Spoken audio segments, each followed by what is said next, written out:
Halo, selamat malam. Hai, selamat malam. Halo, Bu Lili. Hai. Bu Lili sudah masuk loh. Selamat malam, Bu Lili. Apa kabar, Bu?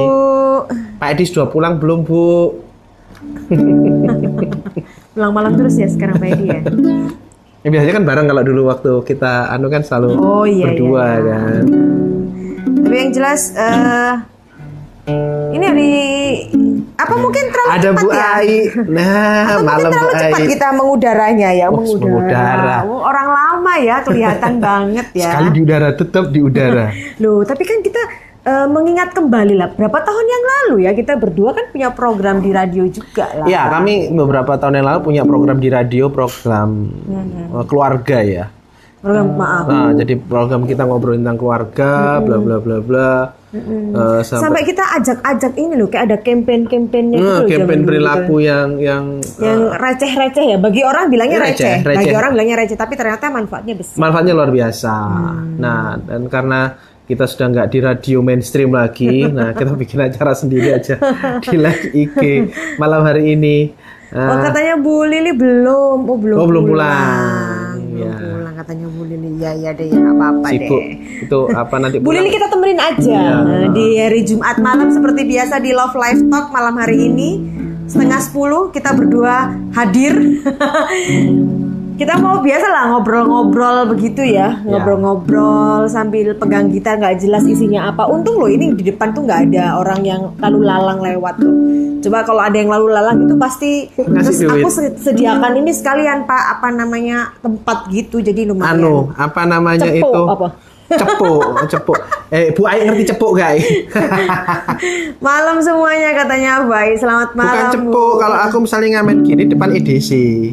Oh, EDC. Agak lama ya, Pak kalau EDC. Maaf ya, kalau cepuk nanti kalau orang mau kirim 100 juta kan repot kan. Handphonenya langsung. Oh iya ya, ada barcode-nya begitu pakai barcode aja jadi pakai lebih QR. Oh, QR ya lebih cepat jadinya. Nggak ngerti lah aku. Teman-teman, malam hari ini kita ngobrolin tentang apa judulnya? Sebentar aku juga lagi membaca, semoga biar nggak salah. Loh, kok nggak mau disematkan ya ternyata ya? Oh, nggak mau tersematkan? Iya, tadi coba aku membuat.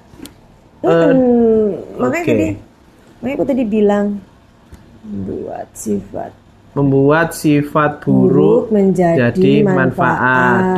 Terus disematkan. Yes. Biar Bu Ai tahu. Iya, Bu Ai nggak tahu ya.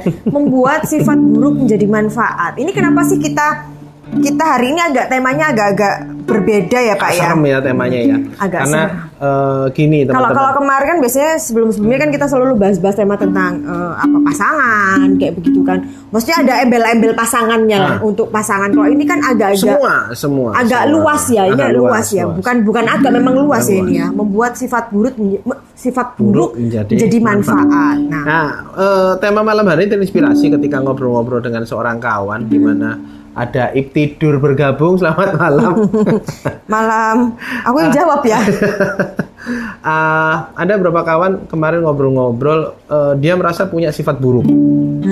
Nah, pada umumnya orang kan selalu ada lah Pak, sifat buruk kan hidup kita tuh biar seimbang kan, yin-yang kan gitu. Jadi ada buruk ada baik gitu kan. Sifatnya baik semua jadi malaikat atau jadi Tuhan malah ya, itu malah bahaya. Enggak, harus ada sifat buruk Pak, supaya tahu sifat baik. Gitu loh. Jadi kalau semuanya buruk semua, sifatnya buruk semua ya, nggak ada yang baik, kita nggak akan bisa membedakan. Nah, berarti kan sifatnya cuma satu ya. Tapi kalau ini kan ada buruk ada baik, jadi kita bisa tahu. Betul. Ada Ana Van Zaitan.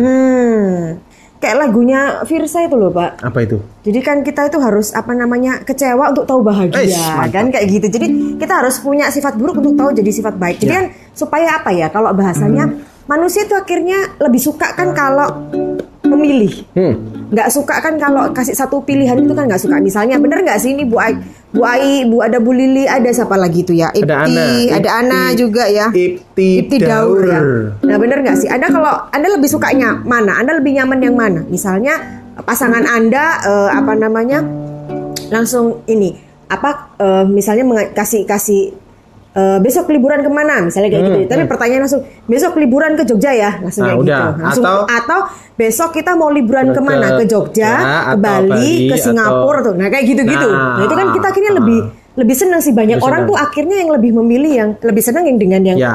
yang ada pilihan sih. Nah, sama juga dengan sifat baik dan buruk. Sebetulnya kita juga disuruh memilih. milih. Cuman menariknya adalah ngomong sifat buruk itu seringkali harus dihilangkan. Pernah nggak dengar kata gitu? Kamu nggak boleh punya sifat Iya, buruk. aku itu sifatku buruk banget. Jadi itu harus aku hilangkan. Jadi gitu juga ya. ada beberapa kawan yang ada Yudi Kemal, halo selamat malam bro. Selamat malam. Dia lagi ini mungkin nggak jaga anaknya ya. Adiknya Alif. Iya, adiknya Alif ya.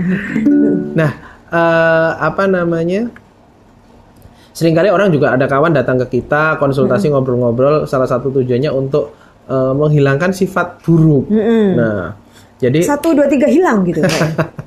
ini gini, Rizky Haryanti, selamat malam. Selamat Kelihatan ya bergabung. Pak dari situ ya? Tuh kelihatan.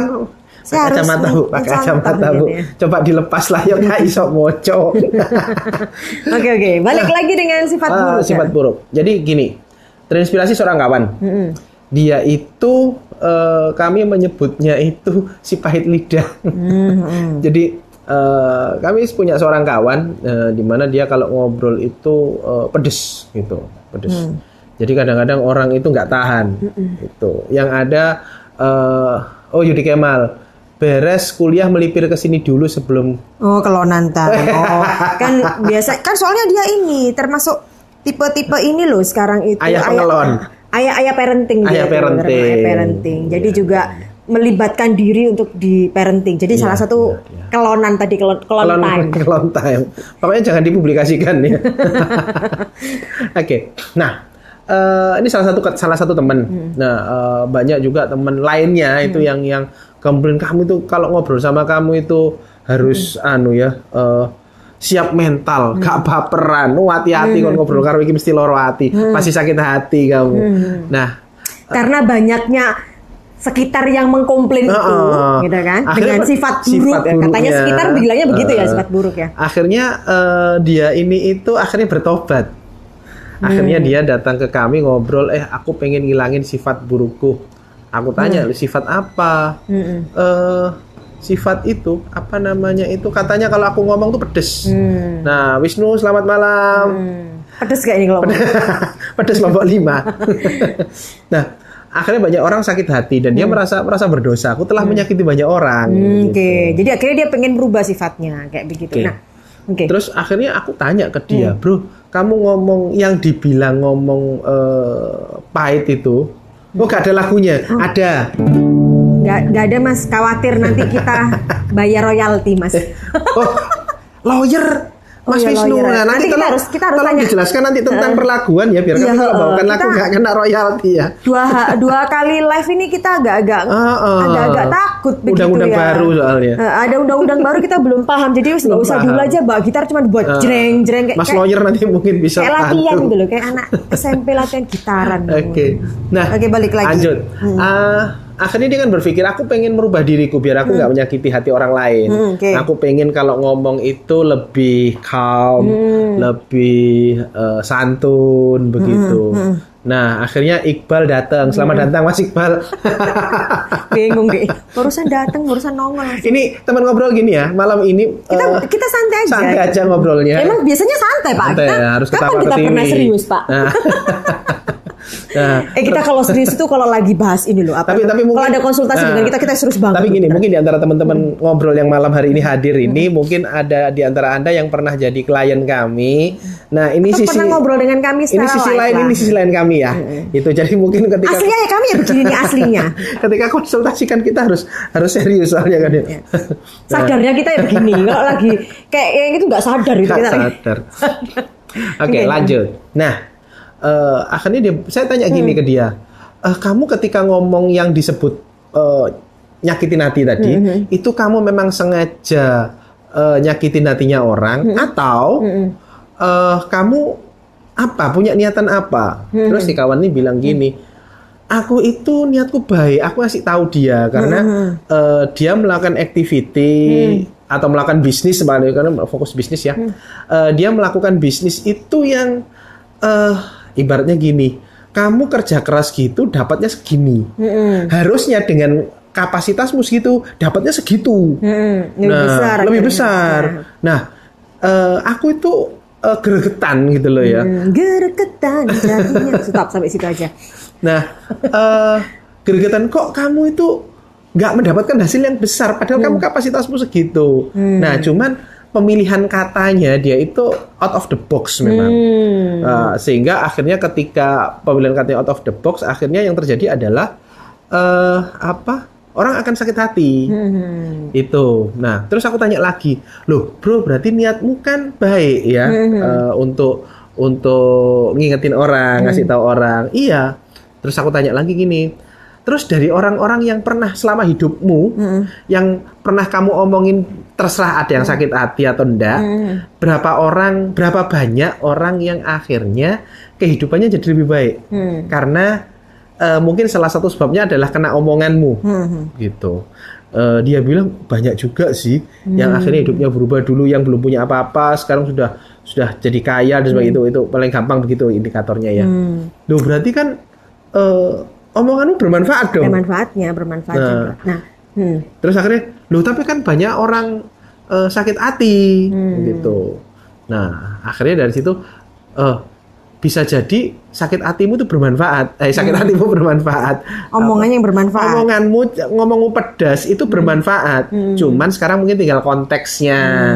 Begitu. Kalau mungkin konteks ngobrol-ngobrol minta nasihat mungkin boleh lah, karena orang sudah siap kan ya. Tapi kalau ngobrol santai mungkin, jadi sifat buruk itu nggak tentu selamanya buruk.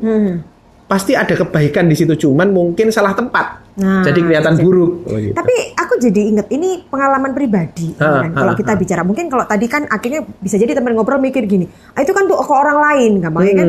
Tapi ya bisa jadi ada salah penempatan, atau bisa jadi kamu punya teman-teman yang salah. Dan akhirnya model teman-teman baperan. Kamu ngomong kayak pedes kayak gitu aja udah langsung makan hati. Makan hati kayak begitu.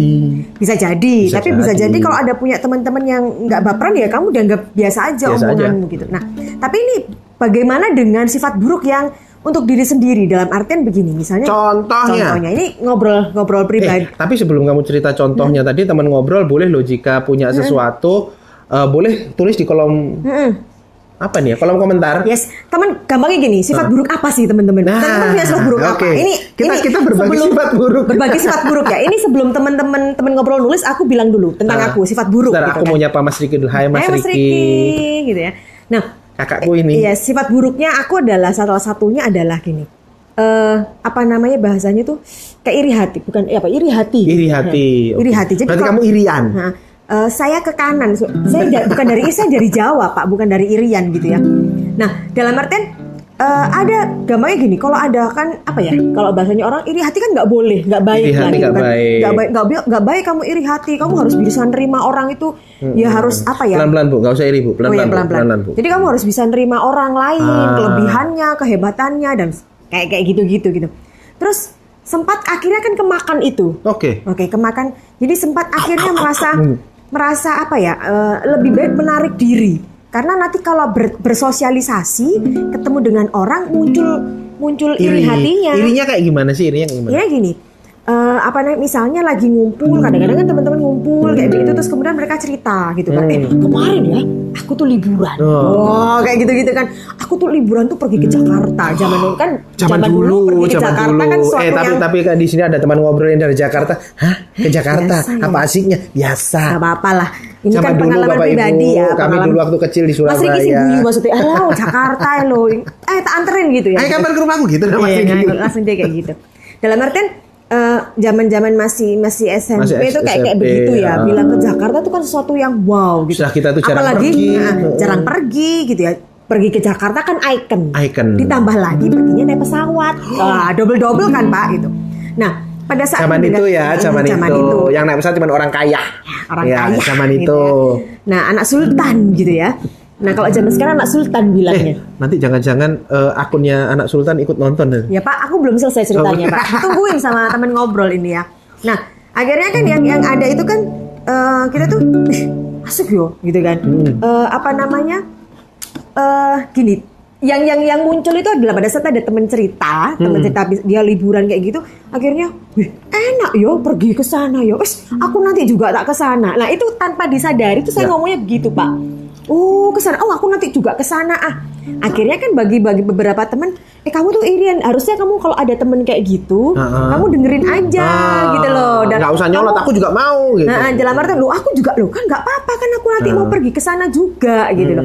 Nah, tapi kan akhirnya jadi nggak menurut teman-teman akhirnya seperti itu gitu ya. Mungkin bagi sebagian orang kalau kita dewasa sekarang itu terinspirasi ya. Tapi zaman itu memaknainya adalah iri hati. Ya. Jadi misalnya kalau ada temen yang ini berprestasi misalnya kayak gitu.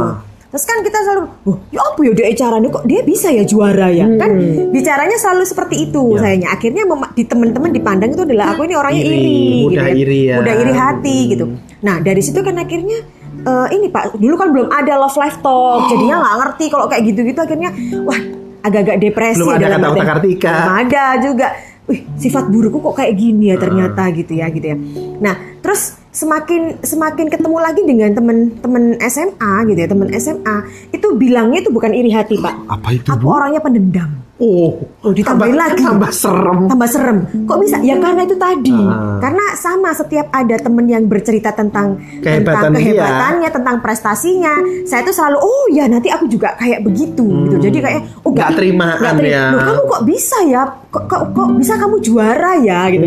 Mungkin akhirnya kan bahasanya gini, bisa jadi kayak temenmu tadi itu penempatan kata itu yang nggak pas, akhirnya dimaknai oleh orang-orang itu jadi iri hati, dendam kayak begitu kan. Nah akhirnya sempat menganggap bahwa kayaknya aku ini terkutuk, waduh punya sifat buruk kok iso iri hati, dendam dan kayak gitu. Untuk itu ikan. Lucu ya.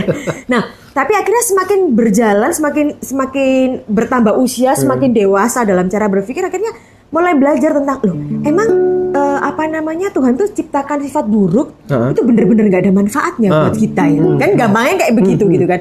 Berarti kalau memang nggak bermanfaat ngapain ya diberikan? Bahasanya kan kayak begitu jadinya. Akhirnya dari situ kita ngobrol lagi. Kenapa nggak jadi ini aja? Nggak apa-apa. Dimanfaatkan aja. Dalam artian boleh teman-teman nilai iri hati, dendam, tapi kita memaknai jadi itu hal yang baik. Jangan cuman omong aja. Mungkin selama ini ngomong aja. Jadinya kan orang-orang melihatnya kamu iri hati.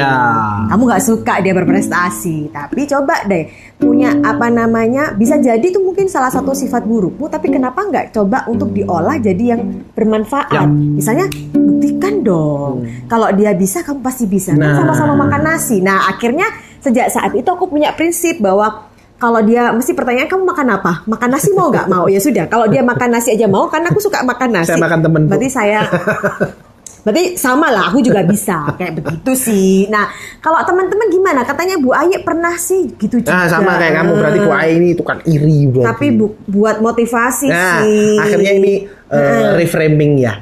Melihat dari perspektif yang berbeda. Akhirnya kalau Bu Aye tadi jadi motivasi. Itu mungkin kata-kata bijak yang kita temukan sekarang. Mungkin zaman dulu sih. Sekali lagi Bapak Ibu teman-teman ngobrol sebetulnya dalam kehidupan ini semuanya flat sama, nggak ada bagus dan nggak ada jelek.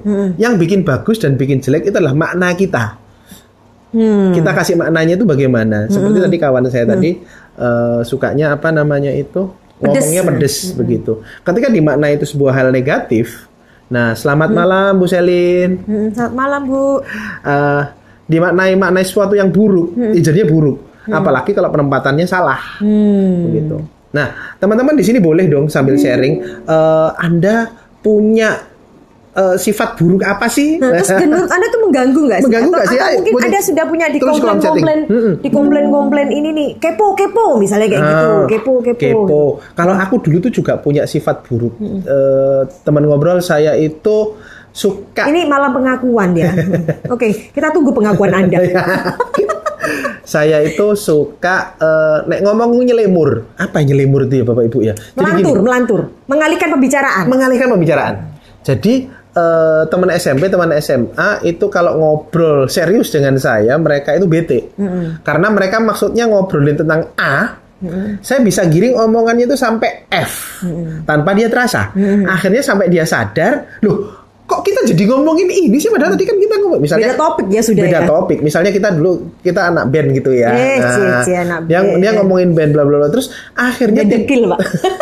Itu si Unyil ya, kayak kelihatan umur berapa kamu ya. Temen ngobrol tahu nggak sih band Dekil? Band Dekil, ada yang tahu band Dekil? Pernah nonton konsernya band Dekil nggak sih? Nah, lanjut Pak. Akhirnya banyak teman SMP SMA aku itu berpikir, aku ini punya sifat buruk. Jadi aku tuh adalah orang yang nggak bisa serius. Dan itu adalah hal buruk.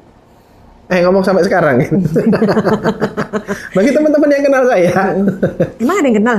Oh banyak. Iya. Ini fansku semua ini. Iya, oke. Lanjut. Nah, dulu pun akhirnya pada suatu titik, khususnya menjelang akhir kelas 3 ya, SMP maupun SMA, akhirnya mulai tobat kan. Mau kelulusan kan tobat. Gitu. Jangan sampai sifat buruk ini mengganggu di masa depan. Di kehidupan selanjutnya ya. Oke. Nah, akhirnya sempat ngerem sih ya. Akhirnya, nah ternyata seiring waktu ketika dulu kuliah dan mulai masuk dalam dunia training, kesenangan nyelemur apa mengalihkan pembicaraan. Nah, itu saya menemukan makna yang berbeda. Ternyata dulu tuh saya salah tempat. Karena itu teman ngobrol serius, terus tak bikin bercandaan, ya marah dong dia. Ya. Logis kan? Logis. Apalagi misalnya lagi rapat serius gitu ya. Serius gitu. Misalnya kalau zaman sekolah itu kan zaman dulu ada rapat kelas gitu kan. Ya. Ada rapat kelas kan, terus tiba-tiba Nana lagi ketuanya lagi serius, terus kamu mengalihkan pembicaraan. Saya ikut ngobrol dengan serius juga, seakan-akan menimpali pembicaraan tapi itu. Tapi akhirnya kamu puter-puter itu kan. Itu akhirnya yang misalnya awalnya mau ngomongin tentang kita karya wisata kemana bla bla bla. Akhirnya kita ngomong nanti siang kita itu ngopi di mana. Tapi bener loh, itu bisa jadi kalau ini kan malam pengakuan gitu kan. Jadi tentang sifat buruk yang mengalihkan pembicaraan, tapi ternyata ada manfaatnya. Ingat gak? Apa? Temen ngobrol, ini cerita. Kita tuh pernah punya ada teman, kemudian dia itu sangat-sangat jarang hampir tiap hari ketemu kita. Tapi dia tuh sangat jarang bercerita terutama tentang masalah pribadi, masalah hubungan asmara lah, kayak begitulah gitu. Nah, terus kita gini, kok jarang-jarang ini sih, emang ini ceritanya punya pacar nggak sih? Paling gampang kayak begitu, ini punya pacar nggak sih sebetulnya? Sangat-sangat nggak pernah cerita bahkan gitu ya.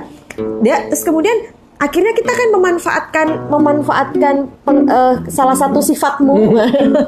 Jadi begini ceritanya. Jadi ada temen itu kan, kita cuma sekedar awalnya mau tanya, kamu itu udah punya pacar atau belum? Nah, berarti kan jawabnya sudah atau belum. Gitu aja kan pertanyaan. Kamu udah punya pacar belum? Saya yang memulai pembicaraan gitu kan.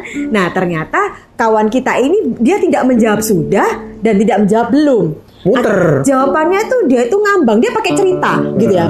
Nah, gara-gara dia bercerita akhirnya kita ceritain juga. Akhirnya diarahkan dia tanpa disadari jalannya kemana-mana ya. Baru kurang lebih hampir sejam dia baru sadar. Dia bilang gini, salah aku ya. Kenapa? Tahu gitu tadi kan aku bilang sudah atau belum, cuman jawaban itu aja. Ngapain aku pakai panjang-panjang? Akhirnya jadi ketahuan semua. Ngobrol, kita tahu banyak tentang kehidupan pribadinya. Nah, buat Anda teman ngobrol, hati-hati. Enggak ya? Selamat malam, ini ada Mari Yuliantini.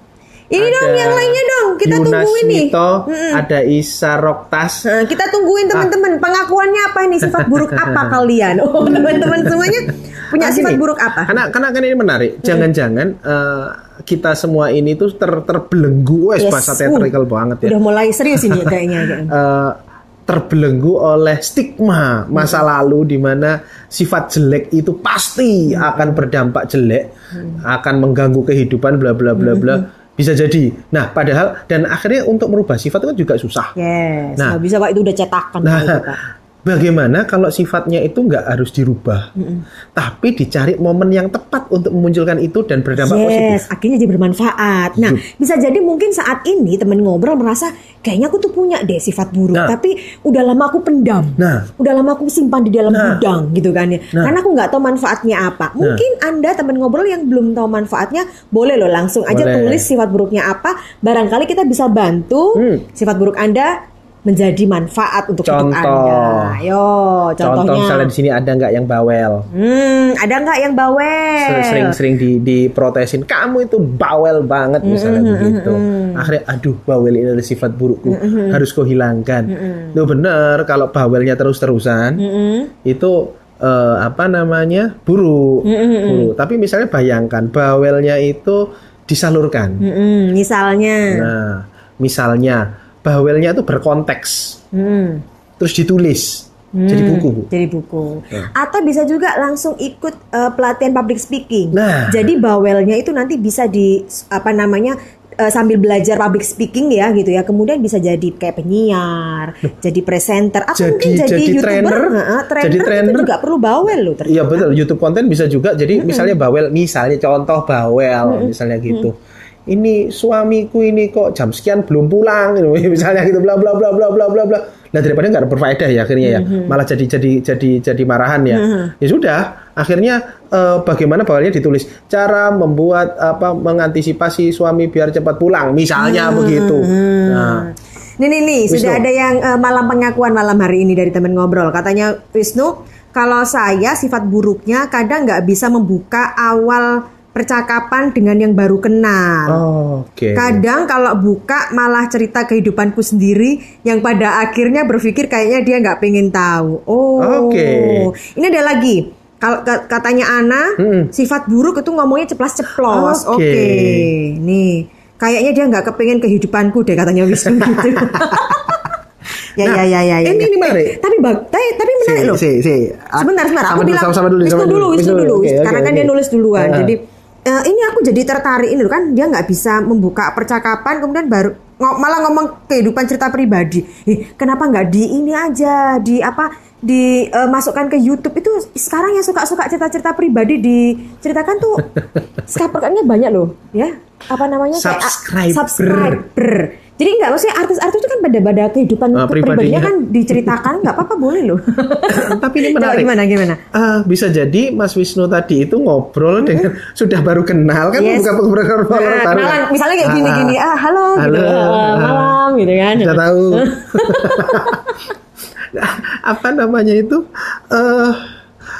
Sudah baru kenal, terus cerita tentang diri sendiri.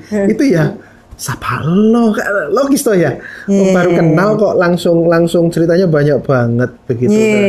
Nah, terus gimana? Ini kan Mas Wisnu punya sifat buruknya kan nggak bisa membuka awal percakapan.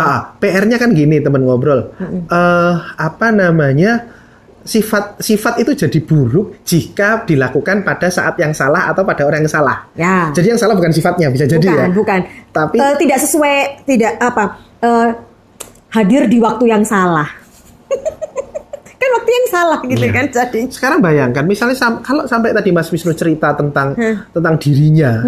Tentang dirinya. Terus kalau cerita tentang diri berarti banyak hal yang menarik dong dalam kehidupannya. Kan ya. Nah, bagaimana kalau ceritanya dibalik? Tadi misalnya bagaimana nggak jadi konten? Mungkin bukan cerita aku itu begini, bukan. Kehidupan seseorang itu jadi kalimatnya diganti. Itu bisa jadi manfaat kan akhirnya. Bisa jadi ada kehidupan Mas Wisnu yang mau diceritakan tadi dan sebenarnya bisa menginspirasi orang lain. Nah, itu bisa loh. Pakai cara apapun juga. Kalau paling gampang sekarang kan lewat sosmed ya, itu paling gampang. Ya nanti paling lebih spektakuler lagi nanti ada sesi inspirational session with Wisnu Sulaiman. Nah, sudah bikin live IG begini cerita tentang jenengan begini. Siapa tuh banyak bermanfaat. Bisa jadi. Tapi bisa nggak kasih ini di luar sifat buruknya tadi kan yang bingung nggak bisa membuka awal percakapan. Supaya kan tadi kan akhirnya Wisnu kok kayaknya nggak percaya dong kalau sampai nggak bisa buka percakapan ya. Yakinkan saya dong. Nah, bener loh, bisa jadi loh kalau kalau ketemu orang baru gitu malah ini bingung bisa. Semuanya gitu. Tapi kalau mungkin ini ya kali ya. Nggak harus kita dulu kali. Kalau memang tidak bisa menjadi mengawali percakapan, mungkin tidak harus kita dulu yang membuka percakapan. Kirim ini aja. Vibrasi. Kamu aja yang ngomong duluan, gitu aja. Jadi biar dia membuka kemudian ada melanjutkan. Masalah sing takon iki Mas Sulaiman, ini ilmunya banyak. Jadi nek ngomong passing and leading itu kan nguyai segoro. Mungkin dia lupa saat ketemu orang baru kan agak agak grogi, ngeblank Pak atau jadinya. mungkin diklasifikasikan orang baru yang bikin grogi ini yang seperti apa? Laki atau perempuan. Oke, misalnya perempuan yang kulitnya gimana, yang rambutnya bagaimana. Nah, bisa jadi panjang ya nanti Mas Wisnu. Tapi setidaknya boleh mungkin jadi ini ya. Ini berikutnya nih kalau Ana sifat buruknya tadi ngomongnya ceplas-ceplos kalau si Ana. Keren ceplas-ceplos itu. Itu sebenarnya ceplas-ceplos itu sama dengan teman kita tadi yang istilah si pahit lidah. Ana ceplas-ceplosnya pedes nggak? Lombok berapa? Yang maksudnya level berapa kamu ceplas-ceplosnya? Kan ada yang level 0, ada yang level 15. Karet 2 ini pasti. Oh karet 2. Ya, Lombok 5 itu karet 2 biasanya kayak gitu ya. Nah kalau ceplas-ceplos ini gimana Pak? Kan biar jadi manfaat gitu Pak. Tinggalkan ceplas-ceplosnya ini itu dalam konteks apa? Oke, nah ketika dalam sebuah konteks yang ini untuk semua hal karena kan ceplas-ceplos semua hal atau bisa nggak itu nanti ketemu aku itu lebih banyak ceplas-ceplos pada hal apa begitu. Nah jadi sekali sedang aja jari ini Ana. Sedang Lombok 2 berarti. Nggak pedes Pak, 3 berarti Pak biasanya Pak. Nah ceplas-ceplos itu penting loh sebetulnya, khususnya bagi orang-orang yang saya berpikirnya itu dalam hal coaching ya, dalam hal coaching bidang apapun juga.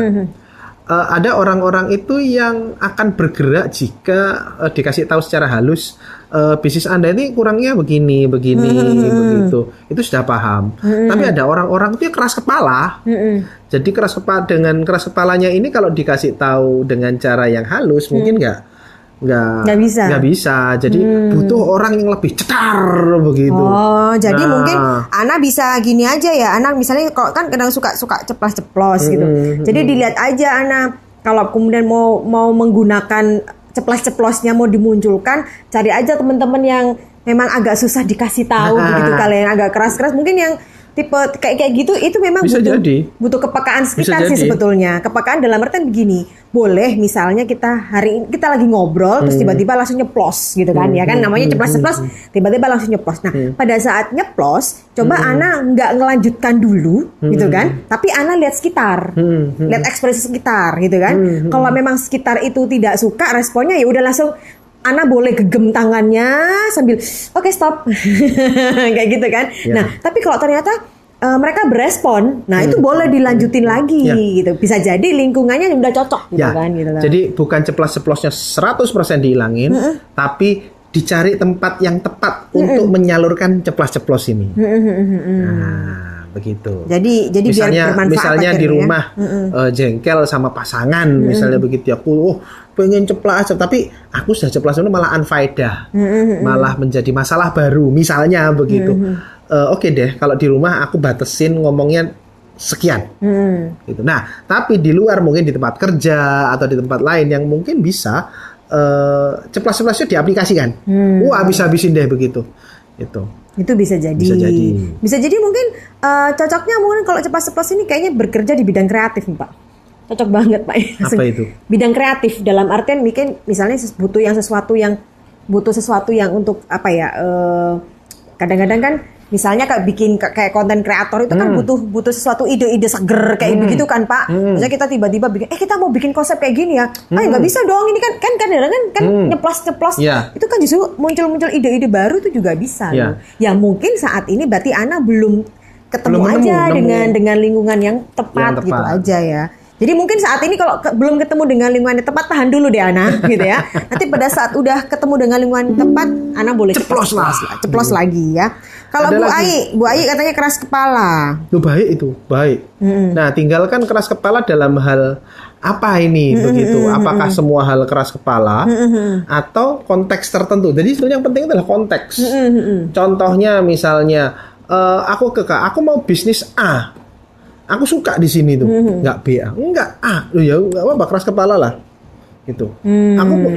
Aku meyakini bahwa kebenaran itu seperti ini, gitu. Ya sudah nggak apa-apa keras kepala lah. Jadi memang harus lihat situasi dan kondisi ya Pak. Dalam artian misalnya gini, kalau memang kita bicara tentang prinsip, apalagi misalnya kita punya ide gitu kan, ide kita itu menurut kita bagus, kita boleh pertahankan itu dengan mungkin ya tinggal atur kata presentasinya gitu ya. Jadi itu boleh tetap dipertahankan keras kepalanya. Cuman mungkin lagi keras kepala ini nggak bisa digunakan mungkin pada saat kurang tepat jika digunakan pada saat mungkin kita sedang beribadah. Nah, Terus kemudian kita dapat informasi tentang nggak bisa, aku maunya kayak gitu. Itu mungkin kurang tepat juga. ya. Keras kepala ini sebenarnya kalau Bu Ai ini bisa loh menambah skill komunikasi. Karena kami punya teman di mana dia itu adalah orang yang sebetulnya keras kepala. Tapi dia pandai berdiplomasi. Jadi ketika apapun, misalnya dia punya pendapat A begitu. Ini gitar ini bagus loh, gitar ini bagus. Terus ketemu orang, oh enggak, gitar yang lebih bagus tuh ini. Dia enggak, kalau orang, enggak bukan itu, enggak, oh gitu. Oh gitar itu lebih bagus itu ya. Ngobrol, akhirnya juga mengenalkan gitar ini bla bla. Endingnya gimana caranya orang tuh ngakuin bahwa gitar ini lebih bagus. Itu kan akhirnya maksudnya keras kepala juga. Nah, keras kepala, cuman caranya halus. Gitu. Mungkin akhirnya perlu dilatih lagi untuk cara ini menyampaikan ya kali. Menyampaikan. Katanya Bu Ayi konteks tertentu sih. Enggak masalah. Apalagi konteks tertentu Bu. Nah ini ada si Iqbal.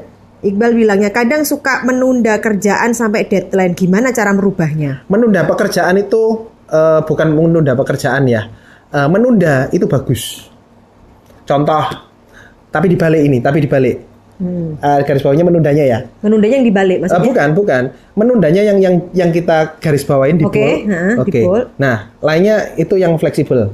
Akhirnya menunda tidur untuk meneruskan pekerjaan. Itu menunda. Sifat buruknya menunda kan? Menunda. Nah, itu enggak apa-apa. Tapi kalau pertanyaannya kayak gini, tinggal gini. Loh, terus kalau memang kerjaan nggak dikerjakan kan tidak apa-apa toh? Nggak usah dikerjakan. Paling gampang sebetulnya kalau kadang suka menunda kerjaan sampai deadline, gimana cara merubahnya, begitu kan ya? Nah, ini bisa jadi gini. Bisa jadi ada beberapa temen tuh yang memang suka menunda pekerjaan sampai deadline last minute baru dia the power of kepepet katanya begitu. Nah, ternyata dia punya kebanggaan di situ. Pada saat kemudian misalnya mahasiswa gitu ya mengumpulkan tugas gitu ya. Kan udah deadline gitu kan. Kemudian dia berhasil mengumpulkan di detik-detik terakhir gitu kan. Nah, besoknya dia ketemu dengan teman-teman, dia bisa cerita, keren loh aku semalam kurang 5 menit aku bisa.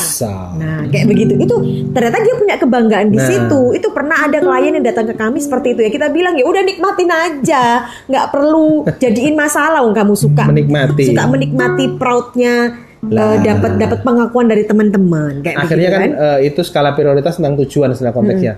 Tujuannya adalah untuk mendapatkan proud pengakuan atau tugas kuliahnya selesai dengan bagus. Nah, ada juga yang kenapa dia suka menunda dengan pekerjaan dan pekerjaan gitu ya. Karena dia punya keyakinan dia ini orangnya nggak pinter-pinter banget.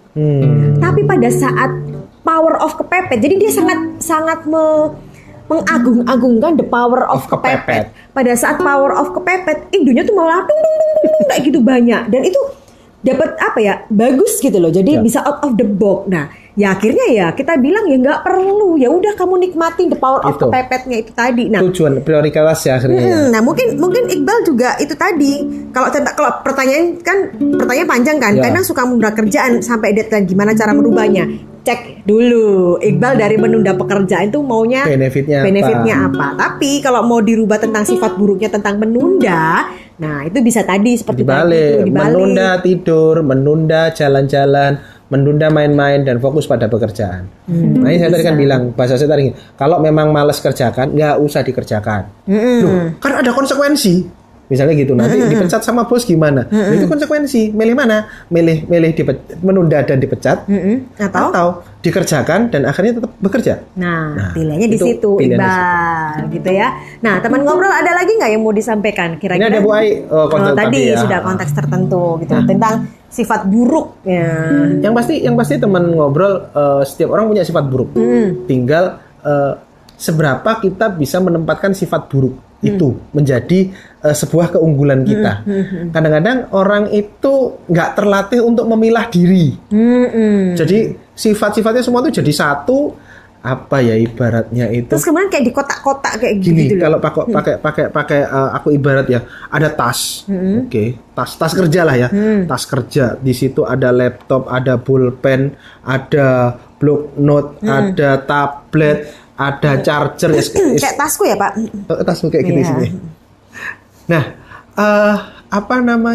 semua barang masuk di situ. Jadi satu. Makanya semua barang numpuk jadi satu. Terus akhirnya ketika mau misalnya mau ngecas handphone, cari akhirnya nggak ketemu. Oke. Nah, yang keluar dicari malah yang keluar ke laptop, bukan laptop. Jadi kayak kartun disalah-salah begitu loh. Ya kan? Bisa analoginya gitulah. Nah, itu karena apa? Karena di tas tersebut nggak ada kantong-kantong untuk menempatkan kalau charger tempatnya di sini, ini yang dikeluarin. Kalau laptop tempatnya sini, ini yang keluarin. Kadang-kadang sifat seseorang itu nggak mengenali dirinya sehingga seperti tas tadi itu. Sifat buruk, sifat jelek itu nyampur nggak jelas. Akhirnya dia dikendalikan oleh norma-norma sosial, baik yang sifatnya general. Kalau norma sosial kan mesti general ya untuk umum ya, dan yang spesifik. Jadi akhirnya berpikirnya sifat buruk itu pasti buruk, sifat baik pasti baik. Padahal sifat baik pun itu bisa jadi buruk kalau dilakukan pada tempat yang tepat, tempat yang salah. Contoh ramah. Oke, setiap orang ramah itu kan baik kan ya, ramah baik. Tapi bayangkan misalnya ramah pada, saya sudah punya istri nih, saya punya sifat baik ramah. Nah kemudian saya ramah pada setiap cewek, sehingga akhirnya ada yang salah paham misalnya, itu kan hal buruk jadinya. Ramah itu baik, tapi tempatnya salah jadi buruk.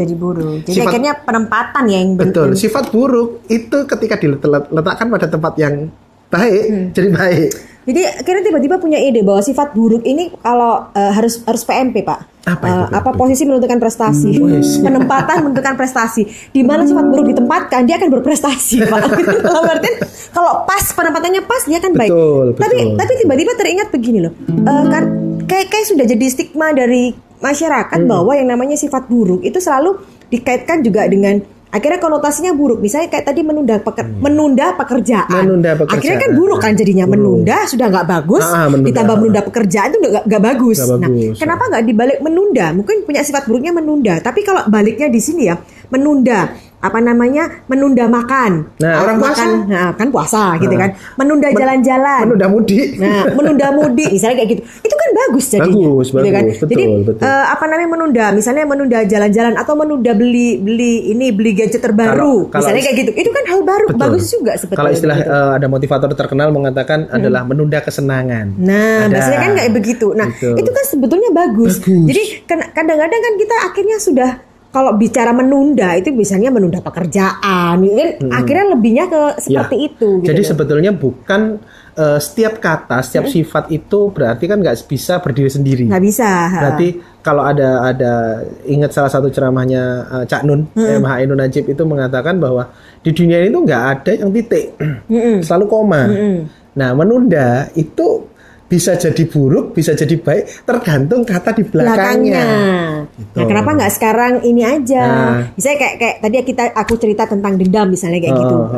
Ya kenapa nggak bilangnya dendam itu bukan hal yang dikaitkan dengan yang negatif gitu kan? Tapi kayaknya dendam. Oh ya, kenapa kok dia bisa punya tabungan sampai miliaran rupiah. Nah kan akhirnya dendam, aku juga mau kayak begitu. Nah itu kan bagus juga jadi motivasi. Ceplas-ceplos. Urusan disiplin waktu ceplas-ceplos. Jadi jangan sampai. Nah akhirnya mengajak orang urusan disiplin. Ada ide gitu ya, itu bisa ceplas-ceplos. Nah, akhirnya kan bisa memunculkan banyak ide, banyak alternatif yang muncul di situ kayak begitu.